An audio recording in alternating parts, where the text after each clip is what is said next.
কই গো গিন্নি, এদিকে এসো লাউড়া, একবার একটা কথা শুনে যাও।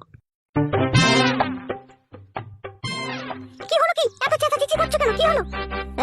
এর মাথা মনে হচ্ছে কিছু জানে না বাড়া। কি হয়েছে সেটা বলবে তো, না বললে কি করে জানবো কি বলতে চাইছো তুমি? লাউড়া, আমি বলতে চাইছি তোর বোনের তো আগে 5 দিন বিয়ে হয়ে গেল, তোর বোনকে তো একবার দেখতে যাওয়া হলো না। একবার দেখতে গেলে ভালো হতো না লাউড়া, সেটাই বলতে চাইছি বাড়া। তা বলবে তো এরকম কথা, তোমার কথা শুনে মনে হয় তুমি আমার সাথে ঝগড়া করতে চাইছো। বাড়ার মাথা, তোর সাথে কি লাউড়া খালি আমি ঝগড়াই করি নাকি বাড়া? তোর খালি তাই মনে হয় নাকি? তা তুমি যে আমার বোনকে দেখতে যাবে বলছো, তাহলে তো তার জন্য একটা কিছু নিয়ে যেতে হবে। কি নিয়ে যাবে মনে করছো তুমি? বাল্লি যাবো, কি নিয়ে যাবো আমি তার জন্য? আবার ইচ্ছা হচ্ছে লাউড়া এক প্যাকেট কন্ডম কিনে নিয়ে যাই। তোমার শালি হয়ে গো, তুমি এসব কি কথা বলছো? লোকে শালিকে নিজের বোনের চোখে দেখে, তুমি যে কি চোখে দেখো তাই ভগবান ছাড়া কেউ জানে না। তোর বোনকে লাউড়া আমি ডান্ডার চোখে দেখি, তোর বোন ভালো হইলে পারে তোর বোনেরকে আমি বিয়ে দিতাম লাউড়া, ওকে নিয়ে আমি সংসার করতাম, দুজনেই থাকতে একসাথে, দুই বোনকেই আমি কাজ চালাতাম ঠাডা।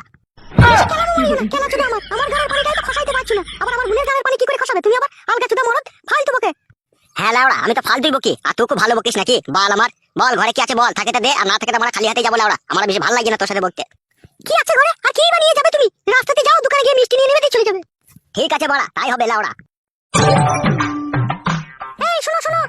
দূর লাউড়া, কি হলো বাড়া বল, যাবার সময় বাড়া সাইটের সময় পেছুটা কিনা বাড়া, বল কি হলো?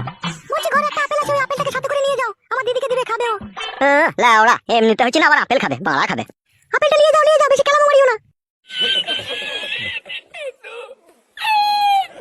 এই নাও ধরো, আর আপেলটাকে দিয়ে দিবে, ঠিক আছে? লাউড়া এমনিতে হচ্ছে না, আবার আপেল খাবে। কাদা কুকুর বেটাকে নিয়ে জীবনটা আমার পুরো চলে গেল।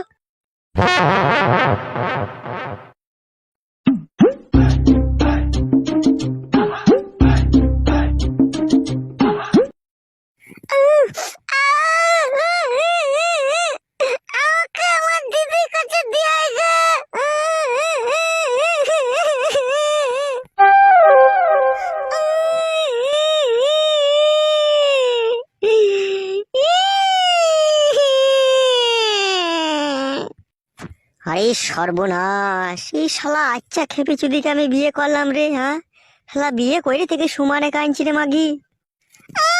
কানবো না, তুমি আমার দিদির কাছে আমাকে দিয়ে আসো, তুমি রাতের বেলায় আমার সাথে কমিট করছো। আরে খান কি মহা যন্ত্রণায় পড়লাম রে। এ না খেয়ে যান ছিল ভালো, এ খেয়ে যান জ্বলে গেল ফাদা। জ্বলে গেল মহারাজি, তো বিয়ে করতে কে বললাম ওকে? আমি বলেছিলাম তুমি ওকে বিয়ে করো, আমি তো আমার দিদির কাছেই ভালো ছিলাম। এই মাগি, কান্না বন্ধ করলো? এই শোন, তোকে আমি একটা কথা বলি। আমি কোনো কথা শুনবো না, তুই আমাকে আমার দিদির কাছে নিয়ে এসে। তুই তো আমার বাঁ হাতে চর কোনোদিনও খাইসনি না, সেই জন্য এরকম কথা বলতে পেরেছিস। ভালো করে আমার কথাটা শোন, আমি কি বলছি শোন। আমি তোকে বিয়ে করেছি, আমি তোর স্বামী, আমি যা বলবো তুই তাই শুনবি, বুঝলি তো? না আমি বুঝি না, স্বামী আবার কি জিনিস? উফ, কি যন্ত্রণায় পড়লাম। এই সমস্ত দোষ হচ্ছে আমার আগেকার বইয়ের। ওইখান কি না আমাকে ছেড়ে যাবে, না এইসব শালা পাগল ছাগল আমার কপালে জুটবে। পাগল মরাইছি, তুমি পাগল, তুমি ছাগল, তুমি ঘাস খাও গা। শোনো বউ, কাছে এসো, একটা কথা শোনো, আমার পাশে এসো। না আমি তোমার কাছে যাবো না, তুমি আমাকে আমার দিদির কাছে দিয়ে এসো। শোনো বউ, আমার সাথে এরকম করতে নাই, ঠিক আছে? আমি তোমার স্বামী, আমার আগে বউ ছিল, সে পালিয়ে গিয়েছে, আমার সাথে সংসার করেনি।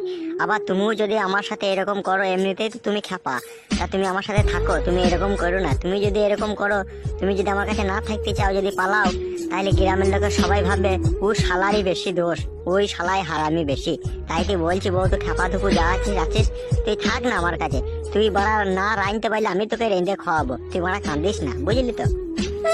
তোমার বউটা তোমাকে ছেড়ে পালালো কেন, তোমার সাথে থাকলো না কেন?